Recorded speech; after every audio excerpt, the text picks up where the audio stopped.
కర్నూలు జిల్లాలోని మెడికల్ కాలేజ్లో ర్యాగింగ్ కలకల సృష్టించింది. ఎంబీబీఎస్ ఫస్ట్ ఇయర్ విద్యార్థులను థర్డ్ ఇయర్ స్టూడెంట్స్ ర్యాగింగ్ చేశారు. వినాయక చవితి సందర్భంగా కాలేజ్లో విగ్రహ ఏర్పాటు విషయమై చందాలు కలెక్ట్ చేస్తున్నారు. వినాయక విగ్రహ ఏర్పాటు కోసం చందాలు ఇవ్వలేదని ఇబ్బందులకు గురి చేస్తున్నారని first year students medical college principal doctor నరసమ్మకు ఫిర్యాదు చేశారు.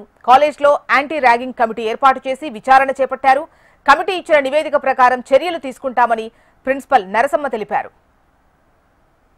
నాకు మొన్న ఒక మెయిల్ వచ్చింది, ఇట్లా వినాయక చవితికనే డబ్బులు కంపల్సరీ ఇవ్వాలా, ఫ్రెషర్స్ అందరు కూడా ఇవ్వాలా అని చెప్పినారు సీనియర్స్ అని చెప్పి ఒక మెయిల్ వచ్చింది.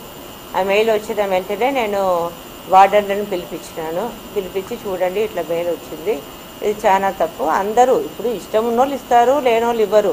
They should never forced and ఇంతనే అట్లా అడగకూడదు. And not to collect, better not to collect any money from the students, and that too అసలు వాళ్ళ ఇష్టానికి అగనిస్ట్గా అసలు అడగకూడదు అని చెప్పి కూడా సర్కిల్ కూడా తయారు చేసి పెట్టేసినాను. అదే అంటే నాకు ఇక్కడ వచ్చింది అదే, they may be sent to the NMC also.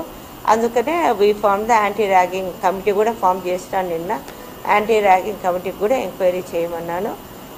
డెఫినెట్గా సీరియస్ యాక్షన్ తీసుకుంటాము. ఎందుకంటే మెడికల్ కాలేజ్ ప్రెస్టేజ్ మెయింటైన్ చేయడంలో నా నుంచి స్టూడెంట్స్ వరకు అందరి బాధ్యత ఉంటుంది.